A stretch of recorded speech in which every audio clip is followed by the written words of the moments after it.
Hello guys, good morning. Bihar में graduation का number 1 channel all in 8454 आप सभी स्टूडेंट का स्वागत करता है। आप सब कैसे हो? आशा है कि आप सब ठीक ठाक ही होंगे। काफ़ी बच्चों का कमेंट आ रहा था, सर जो हमारी एग्ज़ाम की तिथि आ चुकी है लेकिन जो हमारी तैयारी है बिल्कुल ना के बराबर है। तो दोस्तों घबराएं नहीं, मैं हर एक साल की भांति इस साल भी हिस्ट्री सब्सिडी का वो टॉप 10 भी क्वेश्चन लेके आ गया हूँ जो आपके एग्ज़ाम में 100% पूछे जाएंगे। दोस्तों ये BA पार्ट 2 का है, ठीक है दोस्तों। इसमें कुछ टॉपिक को भी हम कवर करेंगे। जैसे पहला जो हमारा टॉपिक है BA पार्ट 2 टॉप 10 क्वेश्चन, इसको जानेंगे। फिर उसके बाद कॉपी लिखते समय हम क्या क्या गलतियां करते हैं जिसके कारण हमारा एग्जामिनर नंबर काट लेता है, प्रश्न उत्तर को याद कैसे करें, 3 घंटे में 32 पेज कैसे लिखें तथा इस ट्रिक को अपनाओ एंड फुल मार्क्स पाओ। तो वीडियो काफ़ी ही मज़ेदार और धांसू होने वाला है। तो प्लीज़ दोस्तों आप जितना भी हो सके इस बात को आप नोट कर लीजिए कि मैं जो भी क्वेश्चन बता रहा हूं आप उसे अपने कॉपी, यानी कहने का अर्थ है आप अपने कॉपी में आप लिख लीजिए, क्योंकि जब मैं इसका आंसर मैं आपको प्रोवाइड कराऊंगा तो आपको याद करने में किसी भी प्रकार का दिक्कत का सामना ना करना पड़े। ठीक है दोस्तों, आइए हम देखते हैं हिस्ट्री सब्सिडी का टॉप 10 VBI क्वेश्चन। काफ़ी बच्चों का ये भी सवाल रहता है, सर जो आप पढ़ा रहे हैं किस यूनिवर्सिटी के लिए है? तो दोस्तों आपको हम बता दें, ये बिहार में जितने भी यूनिवर्सिटी हैं सारे के लिए एक ही है, क्योंकि जितने भी बिहार में यूनिवर्सिटी के जितने भी कॉलेज हैं सारे का सिलेबस एक ही है।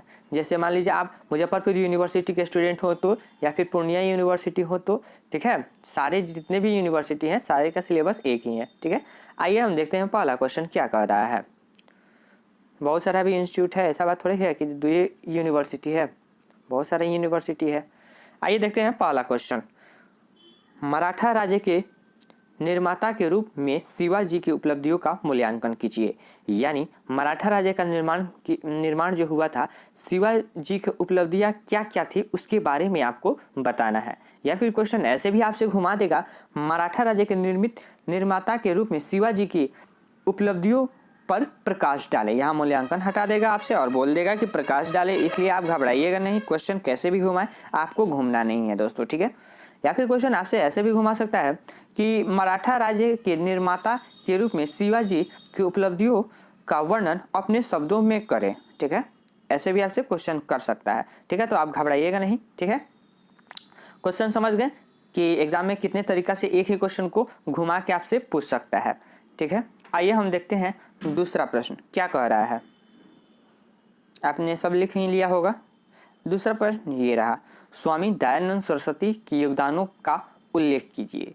यानी जो स्वामी दयानंद सरस्वती थे उनका क्या योगदान था उसके बारे में आपको लिखना होगा। या फिर क्वेश्चन को अगर एग्जामिनर को अगर अच्छा लगेगा तो वो थोड़ा सा क्वेश्चन को ऐसे भी टेढ़ा कर सकता है, स्वामी दयानंद सरस्वती के योगदानों का वर्णन कीजिए। देखिए हम इसलिए आपको क्वेश्चन घुमा घुमा के आपको मैं बता दे रहा हूं ताकि एग्जाम हॉल में आप जब पहुंचे तो आप ये ना कह सके कि ओह काश मैं पढ़ लिया रहता, ये क्वेश्चन तो हमें देखने को ही नहीं मिला। इसलिए हम आपको एक ही क्वेश्चन को ऐसे ऐसे तरीका से मैं घुमा के आपको बता रहा हूं जो आप एग्जाम हॉल में पहुंचे तो ये ना कहे कि ये क्वेश्चन हमने नहीं देखा, ये कहें आपके दिल के अंदर से ये आवाज़ है कि ये क्वेश्चन तो हमने पढ़ा हुआ है, 10 मिनट में इस क्वेश्चन को मैं धुआं में उड़ा दूंगा, यानी याद है तो लिख दूंगा, है कि नहीं। ठीक है, आइए हम देखते हैं अगला क्वेश्चन। क्वेश्चन नंबर 3 क्या कह रहा है, भारतीय स्वतंत्रता संग्राम में सुभाष चंद्र बोस और उनकी आज़ाद हिंद फौज की भूमिका का मूल्यांकन कीजिए। यानी भारतीय स्वतंत्रता जो संग्राम था तो सुभाष चंद्र बोस और उनकी आज़ाद हिंद फौज की क्या भूमिका थी, यानी हमें स्वतंत्रता दिलाने में सुभाष चंद्र बोस की और उनकी आज़ाद हिंद फौज की क्या भूमिका थी उसी के बारे में आपको बताना है। या फिर क्वेश्चन ऐसे भी आपसे कर सकता है, भारतीय स्वतंत्रता संग्राम में सुभाष चंद्र बोस और उनकी आज़ाद हिंद फौज की भूमिका का वर्णन कीजिए। ठीक है दोस्तों, ऐसे भी आपसे क्वेश्चन घुमा सकता है। अगला क्वेश्चन देखते हैं, क्वेश्चन नंबर 4। वीडियो कैसा लग रहा है? अगर वीडियो अच्छा लग रहा है तो वीडियो को लाइक कीजिए और हाँ दोस्तों, और अपने दोस्तों के पास भी इसे शेयर कीजिए, क्योंकि इतना कम लाइक आ रहा है कि जो हमारे टीम आपके लिए दिन रात मेहनत करते हैं वो डिमोनेटाइज हो गए हैं, यानी वो काफ़ी सैड हो गए हैं। क्योंकि आप वीडियो देखते हो, मैं ये नहीं कहता हूँ कि वीडियो नहीं देखते हो, ना ही देखते हो, लेकिन आप नहीं चैनल को सब्सक्राइब करते हो और ना ही लाइक करते हो। आपसे इतना ही एक छोटा सा रिक्वेस्ट है कि चैनल को जितना भी हो सके अपने दोस्तों के पास शेयर कीजिए, एक छोटा सा लाइक कर दीजिए और चैनल को सब्सक्राइब कर दीजिए। अब हम बता रहे हैं कि आपको शेयर एंड सब्सक्राइब और लाइक से आपको क्या प्रॉफिट है। आपको लग रहा है कि जी सर अपने प्रॉफिट के लिए बोल रहे हैं, तो आपको क्या प्रॉफिट है ये हम बता दे रहे हैं। सबसे पहले अगर आप चैनल को सब्सक्राइब करते हैं तो आपको जो भी कॉलेज इन्फॉर्मेशन होगा सबसे पहले आपके पास पहुंचेगा। अगर आप अपने दोस्तों के पास शेयर करते हैं तो आपको ये लगेगा, अगर आपके अंदर कुछ करने का हौसला है तो, नहीं है तो खैर कोई बात ही नहीं है। अब जैसे ही आप अपने दोस्तों के पास इस चैनल को शेयर करते हैं, इस वीडियो को शेयर करते हैं, तो वो तो पढ़ेगा कि हमारा दोस्त भेजा है, लेकिन आपका मन करेगा, कभी मन करता है पढ़ने के लिए, कभी कहते हैं छोड़ो ना एग्जाम जिस दिन आएगा उस दिन रात को हम पढ़ लेंगे। लेकिन अगर वहीं दोस्त के पास अगर चैनल को शेयर कर दे रहे हैं तो आपको दिमाग में ये माइंड में बैठ जाएगा कि अगला बच्चा जो हमारा दोस्त है वो पढ़ रहा है और हम फालतू का टाइम पास कर रहे हैं, कभी टाइम पास इधर कर रहे हैं, कभी वो कर रहे हैं, ठीक है। तो आपके अंदर से एक ज्वलन का भावना उत्पन्न होगा। तो ज्वलन का भावना जब उत्पन्न होगा तो आपको भी कहेंगे कि नहीं हम कुछ भी नहीं, हम जानते हैं मेरा एग्जाम है, आप भी पढ़ना स्टार्ट कर दीजिएगा और आपका दोस्त भी पढ़ना स्टार्ट हो जाएगा और वहाँ पे कंपटीशन चालू हो जाएगा कि हाँ हमारा जो दोस्त है हमसे ज़्यादा नंबर ना ला ले, ठीक है। तो इसी होड़ में आप भी अच्छा कर जाइएगा और आपका दोस्त भी अच्छा कर लेगा, ठीक है। तीसरा जो है, एक लाइक अगर आप करते हैं तो हमारे चैनल जो आपके लिए दिन रात मेहनत करते हैं ना, उनको काफ़ी मोटिवेट मिलता है कि हाँ हम जो वीडियो पढ़ा रहे हैं बच्चों को अच्छा लग रहा है, बच्चे मुझे चाह रहे हैं यानी लाइक कर रहे हैं, तो उनकी जो काम करने की जो क्षमता है ना दोगुनी नहीं तिगुनी बढ़ जाती है, हमने देखा है, ठीक है। तो उनके लिए एक लाइक कर दीजिए, चैनल को सब्सक्राइब कर दीजिए और शेयर भी कर दीजिए, ठीक है। आइए हम देखते हैं अगला क्वेश्चन। असहयोग आंदोलन पर एक निबंध लिखे, लेकिन आपने ये क्वेश्चन को आपने नहीं देखा था। आइए हम देख लेते हैं। हैदर अली की उपलब्धियों की समीक्षात्मक अध्ययन कीजिए, यानी हैदर अली की कौन कौन सी उपलब्धियां थी, ठीक है, उसके बारे में आपको लिखना है। अगला क्वेश्चन देखते हैं, क्वेश्चन नंबर 5। क्वेश्चन नंबर 5 क्या कह रहा है आइए जानते हैं। असहयोग आंदोलन पर निबंध लिखिए, या फिर आपसे ऐसे भी क्वेश्चन घुमा देगा 1920 की क्रांति के बारे में आपको बताना होगा, ठीक है, क्योंकि असहयोग आंदोलन जो हुआ था कितना में हुआ था, 1920 ईस्वी में हुआ था असहयोग आंदोलन। तो इसके बारे में आपको क्या करना है, एक निबंध लिखना है, या फिर ऐसे भी बोल देगा आपसे असहयोग आंदोलन पर प्रकाश डाले, या फिर क्वेश्चन ऐसे भी आपसे घुमा देगा कि असहयोग आंदोलन पर विवरण प्रस्तुत करें, ठीक है। अगला क्वेश्चन को देखते हैं। क्वेश्चन नंबर 6 क्या कह रहा है आइए देखते हैं।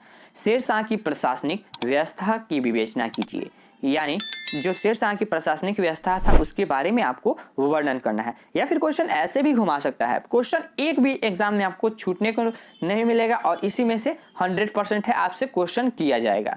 क्वेश्चन ऐसे भी घुमा देगा कि शेरशाह की प्रशासनिक व्यवस्था अपने शब्दों में कीजिए, या फिर ऐसे भी क्वेश्चन घुमा देगा कि शेरशाह की प्रशासनिक व्यवस्था पर प्रकाश डालें। अगला क्वेश्चन देखते हैं। क्वेश्चन नंबर 7 क्या कह रहा है। क्वेश्चन नंबर 7, एक शासक के रूप में हुमायूं का मूल्यांकन कीजिए, यानी जो हुमायूं थे एक शासक के रूप में कैसे थे उसके बारे में आपको मूल्यांकन करना है, ठीक है। या फिर क्वेश्चन ऐसे भी आपको एग्जाम हॉल में घुमा देगा, हुमायूं का मूल्यांकन कीजिए, या फिर ऐसे भी घुमा देगा कि एक शासक के रूप में हुमायूं का मूल्यांकन अपने शब्दों में वर्णन करें, ठीक है, आप कर सकते हैं, ठीक है। अगला क्वेश्चन देखते हैं। अगला क्वेश्चन 8 नंबर ये रहा, काफी ही वीवीआई क्वेश्चन है। बक्सर का युद्ध क्यों हुआ था, इसके महत्व का परीक्षण कीजिए, यानी बक्सर का युद्ध क्यों हुआ था, इसके महत्व क्या थे, इसके बारे में आपको बताना होगा, ठीक है। अगला क्वेश्चन देखते हैं। क्वेश्चन नंबर 9, पानीपत का प्रथम युद्ध के कारणों, स्वरूपों एवं परिणामों की विवेचना कीजिए, यानी पानीपत का प्रथम युद्ध क्यों हुआ था, इसके क्या कारण थे, और जब ये युद्ध हुआ था तो इसका परिणाम क्या निकल के आए उसके बारे में आपको बताना है, ठीक है। लेकिन कमेंट बॉक्स में ये आपको बताना है पानीपत का प्रथम युद्ध कब हुआ था, ठीक है। आइए हम थोड़ा अपना टॉपिक की ओर चलते हैं। पहला जो हमारा टॉपिक था तो हमने कवर कर लिया। कॉपियाँ लिखते समय हम क्या क्या गलतियाँ करते हैं उसके बारे में हम थोड़ा सा जानकारी आपको हम बता देते हैं। सबसे पहले हम एक कॉपी बना लेते हैं, जो आपके एग्जाम हॉल में ऐसे ही कॉपी देखने को मिलता है। सबसे पहले बच्चे क्या करते हैं, एक लाइन खींच देते हैं, जो बिल्कुल गलत है, आपको 1/4 का प्रयोग करना है, ठीक है। दूसरी जो गलती करते हैं कि एग्जाम हॉल में जाते हैं एक ही पेन यूज़ करते हैं, सिर्फ ब्लू। क्योंकि कुछ बच्चों को तो ये नहीं पता रहता है कि हम ब्लैक पेन का यूज़ कहाँ करें। कुछ बच्चों का ये प्रॉब्लम रहता है कि ब्लैक पेन भी एग्ज़ाम हॉल में ले जाना उचित है या नहीं है। कुछ बच्चों का ये भी डाउट रहता है कि सर हमें दोनों पेन तो ले गए, लेकिन हम कौन किस टॉपिक को लिखे हमें समझ में नहीं आता है। तो दोस्तों हम इस वीडियो में हम आपको बता दे रहे हैं, जो ब्लैक का यूज़ होगा आप हेडिंग में यूज़ कीजिएगा, और जो ब्लू का यूज़ होगा वो आप डिस्क्राइब करने में कीजिएगा। अगला जो गलती करते हैं बच्चे कि कहाँ पे फुल स्टॉप रहेगा, कहाँ क्वेश्चन मार्क रहेगा, ये सिंबल का प्रयोग करते ही नहीं है, तो आपको करना होगा। अगला गलती क्या करते हैं, ये गलती नहीं बोलेंगे, ये अच्छा नंबर लेने के लिए आपको हम बोल रहे हैं। यहाँ पे एक छोटा सा आपको कॉर्नर बनाना होगा ऐसे, और वहाँ पे क्या लिखना होगा, PTO यानी प्लीज टर्न ओवर। ठीक है, कि हमने सर इधर भी लिखा हुआ है, आप जाके देख सकते हैं। इस तरीका से आप लिखिएगा तो आपको जो एग्जामिनर आपको फुल मार्क्स देगा। ठीक है दोस्तों, आइए अपने क्वेश्चन की तरफ फिर बढ़ते हैं। पानीपत का युद्ध हमने देख लिया था, और ये रहा हमारा क्वेश्चन नंबर 10, सविनय अवज्ञा आंदोलन पर एक निबंध लिखें। यानी सविनय अवज्ञा आंदोलन पे आपको एक निबंध लिखना है। या फिर क्वेश्चन ऐसे भी घुमा देगा कि सविनय अवज्ञा आंदोलन पर प्रकाश डालें या फिर विवरण प्रस्तुत करें। ठीक है, या फिर अथवा में आपको ये भी कह सकता है कि 1942 ईस्वी के भारत छोड़ो आंदोलन कारणों की विवेचना कीजिए। ठीक है, ऐसे भी आपसे क्वेश्चन घुमा सकता है। दोस्तों अगर इस वीडियो पे ज़्यादा मैं नहीं बोल रहा हूँ, लाख नहीं बोल रहा हूँ लाइक, नहीं मैं 50,000 बोल रहा हूँ, नहीं मैं 10,000 बोल रहा हूँ, नहीं मैं 1,000 बोल रहा हूँ, मात्र आपको 500 लाइक अगर आ जाता है तो मैं इसका आंसर आपको यूट्यूब पे एकदम कहानी की तरह मैं बता दूंगा, और आप एग्जाम में मक्खन की तरह लिख के आइएगा। तो ठीक है दोस्तों, आप मात्र ज़्यादा मैं नहीं बोल रहा हूँ, मात्र 500 लाइक मैं कह रहा हूँ। प्लीज़ दोस्तों 500 लाइक कर दीजिए, और चैनल को भी ज़्यादा से ज़्यादा शेयर कर दीजिए। ठीक है, अगला क्वेश्चन को देखते हैं। क्वेश्चन नंबर 11, 2 क्वेश्चन और इम्पोर्टेंट था, इसलिए इसको कवर करना काफ़ी ही जरूरी था। ठीक है, आइए देखते हैं अगला क्वेश्चन क्या है। अगला क्वेश्चन ये रहा, शाहजहां के शासनकाल की उपलब्धियों और विफलताओं की समीक्षा कीजिए। यानी जो शाहजहां के शासनकाल में क्या क्या उपलब्धियां थी और क्या क्या विफलताएं थी, उसके बारे में आपको क्या करना है, समीक्षा करना है। या फिर क्वेश्चन ऐसे भी आपसे घुमा देगा, शाहजहां के शासनकाल की उपलब्धियां और विफलताओं पर प्रकाश डालें। ठीक है, अब क्वेश्चन को थोड़ा देख लेते हैं कि कॉपी लिखते समय क्या क्या गलती करते हैं। अब प्रश्न उत्तर को याद कैसे करें।